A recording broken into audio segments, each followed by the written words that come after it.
was the key to this whole series, but tonight especially. Yeah, well, I just think we played hard, defended pretty well.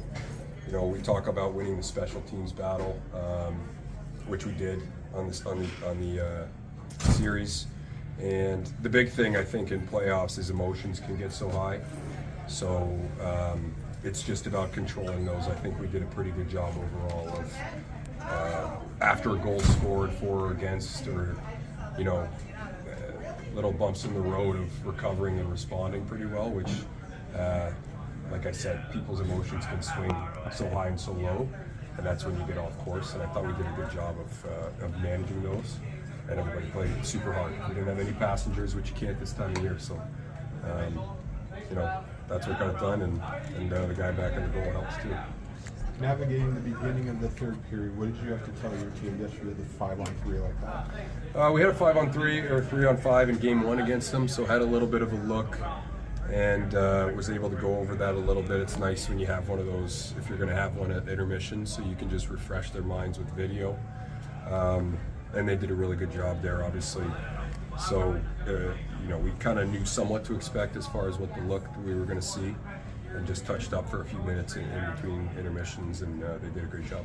And I wanted to ask about the second period. So it started out almost kind of like Wednesdays, and then as the period went on, it got more intense. Mm-hmm. Your team seemed to be more in it. So can you just kind of talk about that transition from the first half to the second half of the second?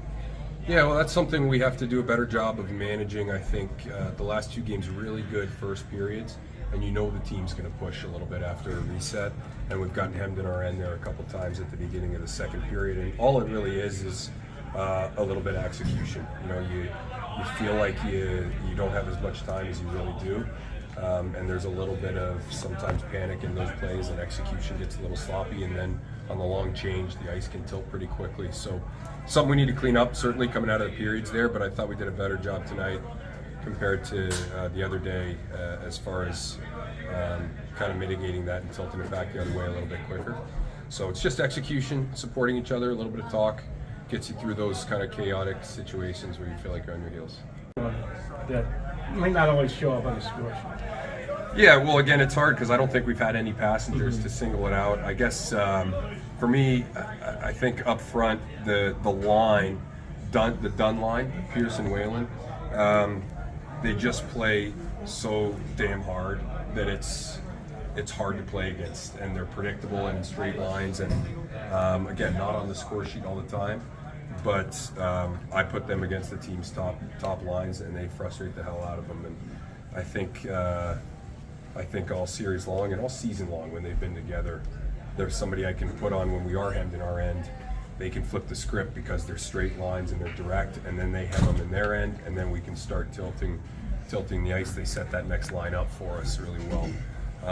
So up front, I think you know, if I had to single one group out, it'd probably be them. So much has been said about Jack James. The way that he's able to step up in big moments, is that something you can teach as a coach? I don't teach anything to the goalie. I kind of get out of his way.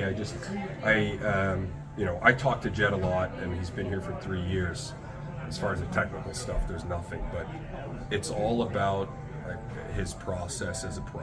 And there's nothing that changes for him, whether he's playing his first game in the NHL against the Toronto Maple Leafs, whether it's a Wednesday night in November, or you're trying to close out a series at home on Friday.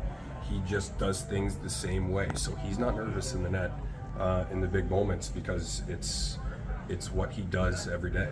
Goes about the routine, goes about his process, focuses on his job, and that's how you can stay even keel in those moments, is when you trust your process. Your process gives you confidence, and then you don't need to get nervous, or your heart rate doesn't need to get up in those situations. And you shake off. He had a goal that went in, that's a seeing eye shot, shook it off, and was outstanding the rest of the night. So he just goes about his business. But we heard a big cheer. Did you give him a couple days off, or? I gave him tomorrow off. Yeah, we'll reconnect about our plans for the week. But you know what? We haven't won anything, but we've got I'm sure a handful of days here, so they should celebrate tonight with each other, and then get ready to get back to work in a couple days. So I was just going to ask you, this is your very first playoff series appearance and win as the head coach. Just kind of what's going through your mind right now? Yeah, it's a checkpoint for us, and I'm enjoying it with those guys in there, and I'm happy for them, especially the guys who've been here for a few years and haven't had this experience. So I'll probably have a couple beers and wake up tomorrow and get ready for Syracuse. You've spoken a lot about not getting too high or too low. Is that really the main message to the guys as you move forward? Big time, big time. I think I've played in playoffs and watched playoffs really closely the last handful of years and beyond, and